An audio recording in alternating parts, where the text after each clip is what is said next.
కాళేశ్వరం ప్రాజెక్టుపై judicial commission విచారణకు రావాలని నోటీసులు ఇస్తేనే బీఆర్ఎస్ నేతలు ఎందుకు వణికిపోతున్నారని మంత్రి ఉత్తమ్ కుమార్ రెడ్డి ప్రశ్నించారు. తప్పు చేసిన వారిపై చట్ట ప్రకారం చర్యలు తప్పవని స్పష్టం చేశారు.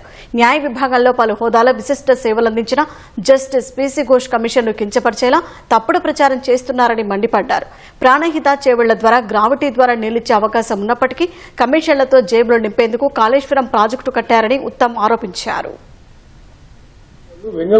వాళ్ళు ఆ కమిషన్ల ముందు ఏర్పడి వాళ్ళ యొక్క వర్షన్ చెప్పడం జరిగింది.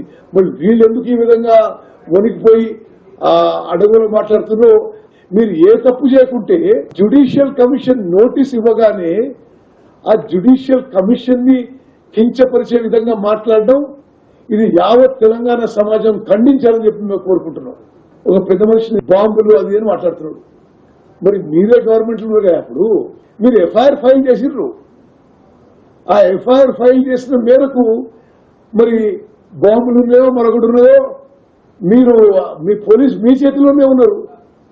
వాళ్ళతో ఎంక్వైరీ చేస్తే అయిపోయేది. మరి ఆ ఎఫ్ఐఆర్ మేము కొనసాగిస్తాం. ఆ బాంబుల విషయంలో మీరు చెప్పండి ఆడ, లేదా తప్పుడు ఆరోపణలు చేసినందుకు మీ మీద